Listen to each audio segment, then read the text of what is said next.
The wine that you're tasting is Sauvignon Blanc, which grows right here on the property. There's no oak in this wine at all. No secondary fermentation, just very bright, crisp, citrusy fruit. The vineyard for the Chardonnay is the vineyard you see on the other side of the picnic area right there. The whole back of our property is planted to this grape.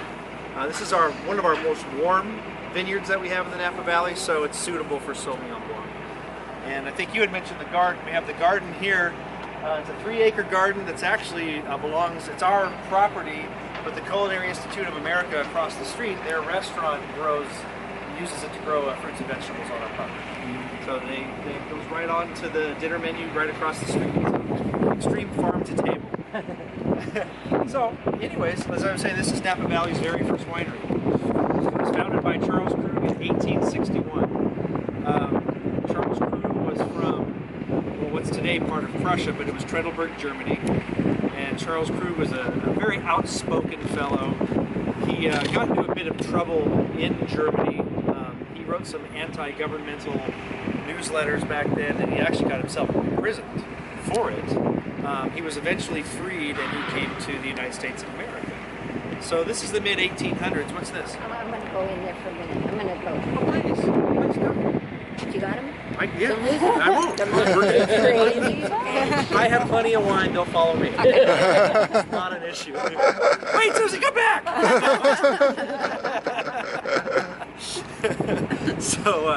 But Charles Krug came to the United States of America in the mid-1800s. This is before the Panama Canal was even built. So he came by the way of the Isthmus of Panama. He came to San Francisco. He started San Francisco's first German language newspaper. And he also worked at the U.S. Mint as a gold refiner. So it was there where the harebrained scheme of the California wine industry began. So he was working at the U.S. Mint. He met a fellow named Augustin Haristi. And Augustin Haristi and Charles Krug were both simultaneously accused of pocketing gold shavings on their way home at night from refining the gold. They got into a little bit of trouble. So Augustin Haristi bought some land in the country north of San Francisco, which is Sonoma, and started a winery. That winery is Buena Vista Winery. This is California's very first winery, 1857. His winemaker, Charles Krug. So Charles Krug didn't know anything about winemaking, but he knew a lot about wine drinking. The first thing he did, the first innovation he did at the Buena Vista Winery, was he used an apple cider press to crush the grapes that went into the wine. He didn't like trotting on the grapes. That was not his thing. So he started using an apple cider press, and actually several wineries in those days afterwards started using the apple cider press for that purpose.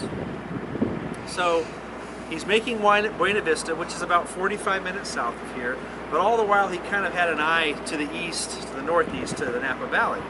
Well, he was fortunate enough to meet a woman named Caroline Bale. Her father had just passed away and left her 550 acres of land right here in the Napa Valley.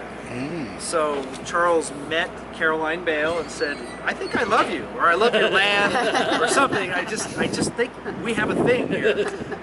So she agreed to marry him. However, now this is the mid-1800s, remember.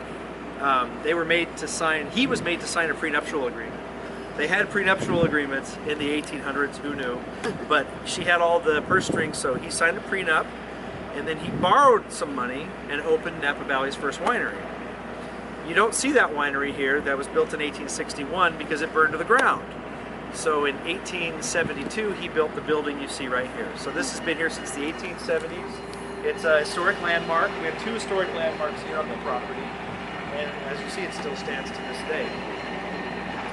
So Charles Krug couldn't really make the winery work from a business perspective. He wasn't the best businessman in the world, but he made fantastic wines. So much so that in the 1880s, the World's Fair took place in Paris. And that was the year they unveiled the Eiffel Tower in Paris.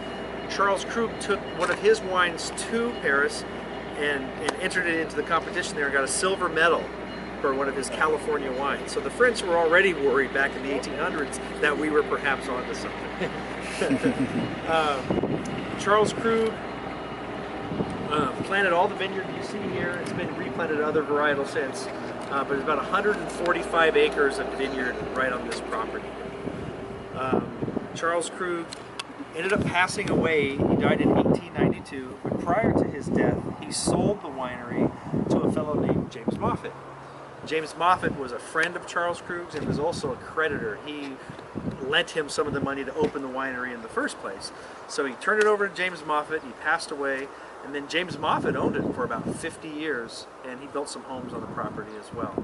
So we'll kind of stroll around and I'll show you a couple of the homes.